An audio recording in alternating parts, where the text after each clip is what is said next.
আমরা দুর্নীতি, চাঁদাবাজ, সন্ত্রাস, ঋণ খেলাপি, আওয়ামী লীগ, জাতীয় পার্টি এবং ক্রিমিনাল অফেন্সের সাথে যারা জড়িত তাদেরকে সংসদে আমরা পাঠাতে চাই না।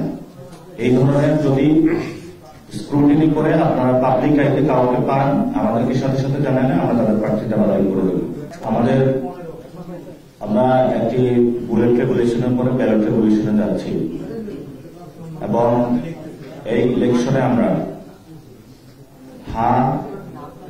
জয়যুক্ত করার জন্য গণভোটের সাথে সাথে যে রিফর্ম অ্যাসেম্বলি হবে উইথ কাম পার্লামেন্টারি যে অ্যাসেম্বলি, সেটাতে সৎ, দক্ষ এবং যোগ্য প্রার্থীদের সংসদে পাঠানোর জন্য আমরা একটি দীর্ঘ প্রক্রিয়ার পরে আজকে আমরা প্রাথমিক মনোনয়নপ্রাপ্ত যারা হয়েছেন তাদের তালিকা প্রকাশ করব।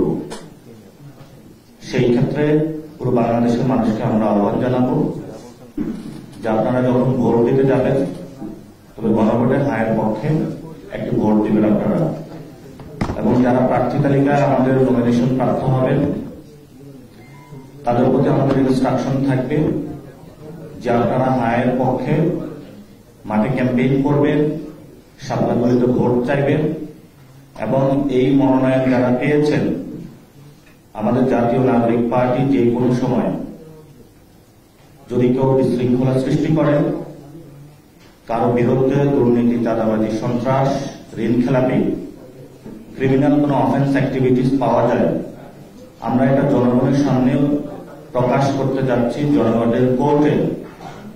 যদি কেউ আপনারা পেয়ে থাকেন সাথে সাথে আপনারা যদি আমাদেরকে জানান, আমরা তাদের প্রার্থীটা বাতিল করে দেব। আমরা দুর্নীতি, চাঁদাবাজ, সন্ত্রাস, ঋণ খেলাপি, আওয়ামী লীগ, জাতীয় পার্টি এবং ক্রিমিনাল অফেন্সের সাথে যারা জড়িত তাদেরকে সংসদে আমরা পাঠাতে চাই না।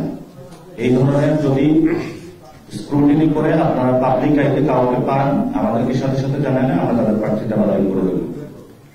2 নম্বর বিষয় হল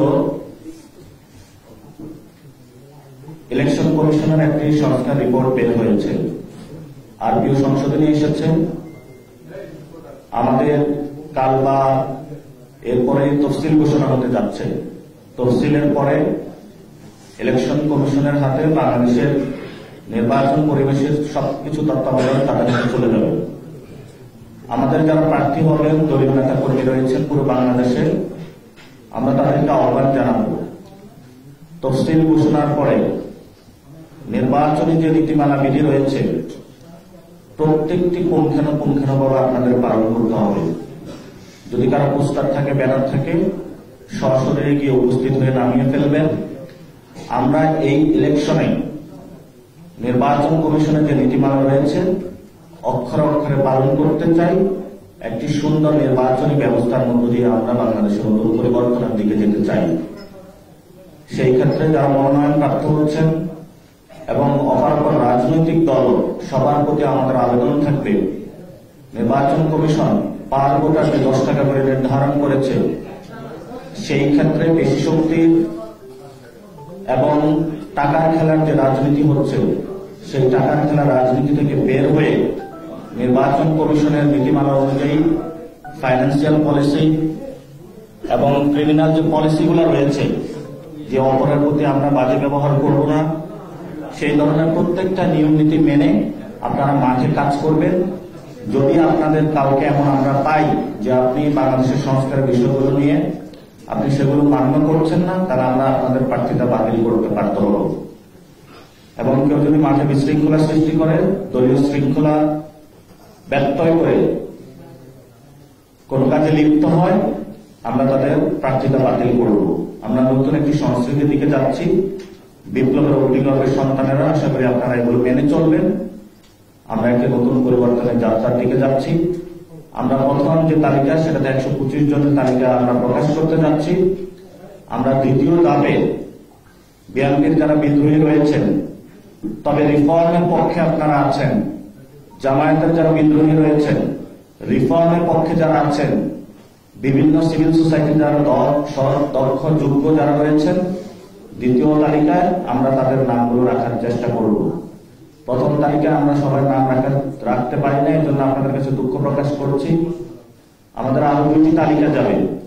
প্রথম তালিকায় আমরা সবচেয়ে যারা বিপ্লবী অগ্নিগর্ভের থেকে জন্ম হয়েছেন, বিপ্লবকে ধারণ করেন, বাংলাদেশে নতুন সংবিধান চান, আমরা তাদের নামগুলো রাখার চেষ্টা করেছি।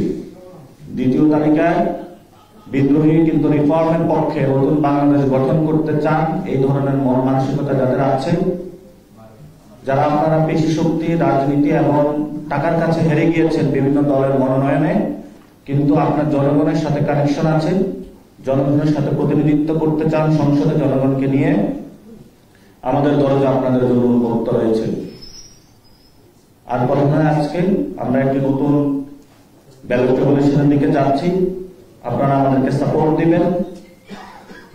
আমাদের ক্রাউড ফান্ডিং সেশন যাবে, সেখানে জনগণের টাকা দিয়েই আমরা ইলেকশন করে পার্লামেন্টে হাজির হবো। আপনারা ইতিমধ্যেই দেখেছেন গ্রামের বৃদ্ধ আবলা বনিতা যারা রয়েছে হাসনাত আব্দুল্লাহর হাতে টাকা দিয়ে যাচ্ছে।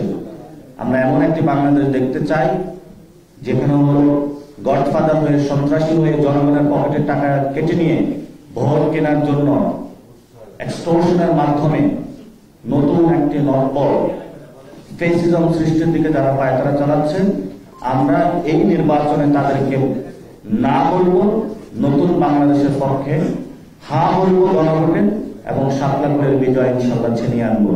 এই প্রত্যাশা রইল এই ত্রয়োদশ ইলেকশনে। ধন্যবাদ সকলকে। আসসালামু আলাইকুম।